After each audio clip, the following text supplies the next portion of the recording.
మనమైతే అత్యంత ప్రమాదకరమైనటువంటి ప్లేస్లో ఉన్నాం.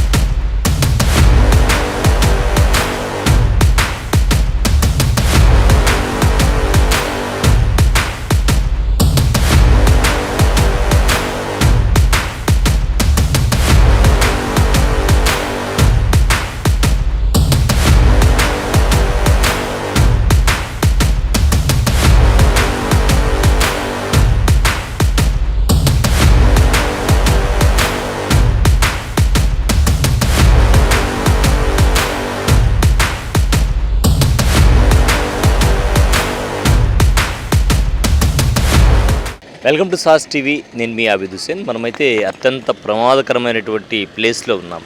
మీకే అర్థమవుతుంది ఒకసారి చూసినట్లయితే. ఇది వెంకటేశ్వరపురంకి సంబంధించినటువంటి టీ బ్రిడ్జ్. ఇక్కడ ఏదైతే గతంలో ఒక 6 నెలల క్రితం అనుకుంటాను, సుమారుగా 6 నెలల నుంచి 8 నెలల క్రితం ఈ మరమ్మతు పనులు అయితే చేపట్టడం జరిగింది. వాళ్ళు చేపట్టిన పనులు ఎంత బాగా ఉన్నాయి అంటే 6 నెలల లోపనే ఈ బ్రిడ్జ్ ఇప్పుడు మరమ్మతులకు మళ్ళీ గురైనటువంటి పరిస్థితి.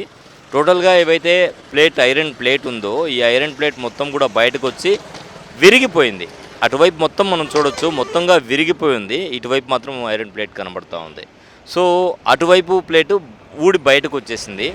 సో ఇంత ప్రమాదకరమైనటువంటి పరిస్థితుల్లో వాహనాలు ఈ బ్రిడ్జ్పై రాకపోకలు సాగిస్తూ ఉన్నాయి.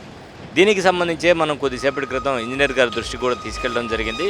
వారు కూడా దీనికి సంబంధించి పనులు జరగాలన్నారు. అయితే ప్రధానంగా అటు పొడుగుపాడు నుంచి నెల్లూరు వైపు వెళ్ళేటువంటి బ్రిడ్జ్ ఏదైతే ఉందో ఈ బ్రిడ్జ్ మాత్రం national highway authority of India పరిధిలోకి వస్తుంది. అయితే ఈ టీ ప్లేస్ ఏదైతే ఉందో ఈ టీ ప్లేస్ అనేది national highway authority of India అలాగే రైల్వే రెండూ కలిసి చేయాల్సి రావడంతో ఈ పనులు గతంలో కూడా కొంత ఆలస్యంగా జరిగాయి. ఇప్పుడు కూడా పరిస్థితి చాలా దారుణంగా మారిపోయింది. మరి ఈ పనులైతే ఒక నెల రోజుల్లో చేపట్టేటువంటి అవకాశం ఉంది అనేది చెప్తున్నారు. కానీ నెల రోజుల పాటు వెయిట్ చేస్తే మాత్రం అత్యంత ప్రమాదాలు జరిగేటువంటి అవకాశం అయితే కనిపిస్తుంది. ఆటోలో టైర్లు అవి బాగలేకుండా అయిపోతున్నాయి రోడ్డు వల్ల. కొంచెం ఈ బ్రిడ్జి కూడా 6 నెలల నుంచి ఉంది. 6 నెలల నుంచి ఉందా? గతంలో కూడా రిపేర్ చేసినట్టున్నారు కదా? చేశారు, మళ్ళీ అట్టే వచ్చేసింది. అదే మళ్ళీ ఒకసారి చేస్తే బాగుంటుంది. ఇంకా అంతా కూడా గుంటలు అయిపోయి మొత్తం జరుగుతున్నాయా తెలియదండి మనకి. మేము డైలీ ఈ రూట్లోనే తిరుగుతుంటాము. ఈ గతుకుల వల్ల మాకు బళ్ళు కూడా డ్యామేజ్ అవుతున్నాయి, ప్యాసింజర్లు కూడా భలే ఇబ్బంది పడిపోతూ ఉన్నారు. మాకు కనీసం టైర్లు అయితే టైర్లు కూడా పగిలిపోతున్నాయి. అక్కడ ఇబ్బంది చాలా ఇబ్బందిగానే ఉంది ఇక్కడ. అవును, 6 నెలలు లోపే కదా ఇది అయింది. కానీ అయినా కూడా మళ్ళీ యథావిధిగా అయిపోయింది. మళ్ళీ ఇదే విధంగా రిపేర్లు విరిగిపోయింది. అందులో దింపితే మాకు కూడా భయాలు వేస్తున్నాయి. ఇప్పుడు వస్తా గబక స్లో చేసి వెనకబడి గుద్దేస్తాను భయం వేస్తుంది మాకు. ఈ మధ్య రోడ్డు ఒకసారి బ్లాక్ చేశారు, మళ్ళీ ఇది కూడా వేశారు ఇక్కడ. కానీ మళ్ళీ ఏమీ పూర్తి కాలేదు. ఇక్కడ ఈ సైడ్ కూడా కట్టగా ఉందన్నమాట. ఈ విధంగా కట్ చేసినందువల్ల ఈ టైర్లు దెబ్బతినే అవకాశం ఉందండి. హలో ఏఈ గారా అండి? ఇప్పుడు టీ జాయింట్ బ్రిడ్జ్ ఉంది కదా, అటువైపు నుంచి వచ్చేది. సో అక్కడ కొద్దిగా ఇబ్బందులు ఉన్నాయి.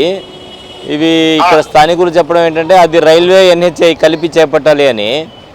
ఇది ఏమన్నా మీ దృష్టికి వచ్చిందా సార్? వరకే ఉందన్నట్టు. ఆ టీ జంక్షన్ నుండి టువర్డ్స్ బుచ్ అంతా ఎన్హెచ్ఐ కంట్రోల్ లో ఉంది. వాళ్ళు కూడా ఒక వర్క్ శాంక్షన్ అయిందా సార్? అది శాంక్షన్ అయింది. ఓకే, అంటే మన టీ జంక్షన్ దగ్గర నుండి మరిపాడు దాకా వాళ్ళు మన వర్క్ అయిపోయిందో వాళ్ళు టేకప్ చేస్తారు అన్నట్టు. అంటే అక్కడ కొద్దిగా జాయింట్స్ అవి ఇబ్బందికరంగా ఉన్నాయి సార్, అవి ప్రమాదకరంగా కూడా ఉన్నాయి. యాక్చువల్ గా ఏం జరిగిందంటే రైల్వే పోర్షన్ ఏది ఉంటుందో అది జనరల్ రైల్వే వాళ్ళు టేకప్ చేస్తారు అన్నట్టు. ఓకే, సో అప్పుడు లాస్ట్ టైం కూడా జాయింట్ అనేది ఏది ఉందో అది రైల్వే వాళ్ళు టేకప్ చేస్తారు. జనరల్ గా ఈ జాయింట్స్ ఇవంతా రోడ్ డిపార్ట్మెంట్ వాళ్ళు బాగా ఎక్స్పర్ట్స్ ఉంటారు అన్నట్టు. కానీ అది రైల్వే పోర్షన్ అవడం వల్ల రైల్వే వాళ్ళు టేకప్ చేయడం వల్ల కొద్దిగా ప్రాబ్లం వచ్చింది. రేపు ఈసారి ఎన్హెచ్ఐ టేకప్ చేస్తారు కాబట్టి అది కంప్లీట్ రెక్టిఫై చేస్తారు. ఎప్పటిలో చేసే అవకాశం ఉంది సార్? ఏమన్నా ఐడియా ఉందా సార్ మీకు? ఆల్రెడీ వాళ్ళైతే వర్క్ అయితే స్టార్ట్ చేస్తున్నారు. మన మరిపాడు డీసీపీ చేస్తున్నారు. మోస్ట్ నెక్స్ట్ మంత్ స్టార్ట్ చేయొచ్చు. మనం చూస్తున్నాం ఐరన్ ప్లేట్ ఏదైతే ఉందో ప్లేట్ పూర్తిగా విరిగిపోయి ఉంది. ఎందుకంటే వాహనాలు హెవీ వెహికల్స్ వెళ్తూ ఉంటాయి ఇటువైపు నుంచి. ఈ హెవీ వెహికల్స్ ధాటికి ప్లేట్ విరిగిపోయి మొత్తంగా కూడా బయట కనిపించేటువంటి పరిస్థితి ఉంది. సో ఏదైనా ప్రమాదం జరిగితే వచ్చి ప్రమాదం జరిగిందా అనుకునే బదులు ప్రమాదం జరగకముందే అధికారులు స్పందిస్తే బాగుంటుంది. ఇటు national highway authority of India అధికారులు కానీ అటు రైల్వే అధికారులు కానీ ఇద్దరూ కలిసి చేయాల్సిన పని ఉండడంతో ఈ పనులు మనం ఇప్పటికే అధికారుల దృష్టికి తీసుకెళ్తున్నాం. సో అధికారుల స్పందన చూడాలి, ఎంత త్వరగా స్పందిస్తారు అనేది. అధికారులు కూడా దీని మీద చర్యలు తీసుకోవాలని భావిస్తున్నారు. కానీ ఇది లేట్ అయ్యేటువంటి పరిస్థితి అయితే లేదు. ఇదైతే యుద్ధ ప్రాతిపదికన ఈ రోడ్ని బ్లాక్ చేసి వెంటనే ఈ పనులు చేపట్టాల్సిన పరిస్థితి ఉంటుంది. ఎందుకంటే ఆ తీవ్రత అయితే మనం చూసాం. మిగతా చోట్ల కూడా డ్యామేజ్లు ఉన్నా కూడా ఇక్కడ మాత్రం తీవ్రమైనటువంటి పరిస్థితి అయితే ఉంది. మరి అధికారులు ఎప్పటిలోగా స్పందిస్తారు ఏంటనేది వేచి చూద్దాం. కెమెరామెన్ మహేష్తో హుసేన్, సాస్ టీవీ, నెల్లూరు.